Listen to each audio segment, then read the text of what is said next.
Hello? Hello? Hello and welcome to your new summer job at the new and improved Freddy Fazbear's Pizza. I'm here to talk you through some of the things you can expect to see during your first week here and to help you get started down this new and exciting career path. Now, I want you to forget anything you may have heard about the old location, you know. Some people still have a somewhat negative impression of the company. That old restaurant was kind of left to rot for quite a while, but I want to reassure you, Fazbear Entertainment is committed to family fun and above all, safety. They've spent a small fortune on these new animatronics. Facial recognition, advanced mobility, they even let them walk around during the day. Isn't that neat? But most importantly, they're all tied into some kind of criminal database so they can detect a predator a mile away. Heck, we should be paying them to guard you. Now that being said, no new system is without its kinks. You're only the second guard to work at that location. The first guy finished his week but complained about conditions. We switched him over to the day shift. So, hey, lucky you, right? Mainly he expressed concern that certain characters seemed to move around at night and even attempted to get into his office. Now, from what we know, that should be impossible. That restaurant should be the safest place on Earth. So while our engineers don't really have an explanation for this, the working theory is that the robots were never given a proper night mode. So when it gets quiet, they think they're in the wrong room. So then they go try to find where the people are, and in this case, that's your office. So our temporary solution is this. There's a music box over by the prize counter, and it's rigged to be wound up remotely. So just every once in a while, switch over to the prize counter video feed and wind it up for a few seconds. It doesn't seem to affect all of the animatronics, but it does affect one of them. And as for the rest of them, we have an even easier solution. Well, I think that's it. You should be golden. Check the lights, put on the Freddy head if you need to. Keep the music box wound up, piece of cake. Have a good night, and I'll talk to you tomorrow.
sure you've noticed the older models sitting in the back room. Those are from the previous location, and we just use them for parts now. The idea at first was to repair them. They even started retrofitting them with some of the newer technology, but they were just so ugly, you know, and the smell. So the company decided to just go in a whole new direction and make them super kid-friendly. Those older ones shouldn't be able to walk around, but if they do, the whole Freddy head trick should work on them too, so whatever. I love those old characters. Did you ever see Foxy the Pirate? Foxy ever appear in the hallway? Probably not. I was just curious. Like I said, he was always my favorite. They tried to remake Foxy, you know?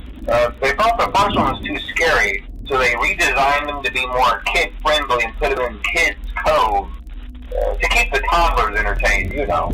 But kids these days just can't keep their hands to themselves. The staff literally had to put Foxy back together at the end of every shift.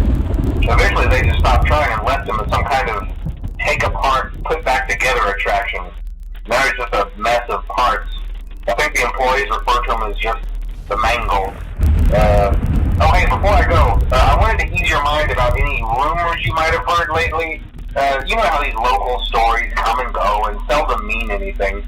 I can personally assure you that whatever is going on out there, however tragic it may be, has nothing to do with our establishment. It's just all rumor and speculation, people trying to make a buck, you know. Our guard during the day has reported nothing unusual, and he's on watch from opening till close. Okay, well anyway, hang in there and I'll talk with you tomorrow.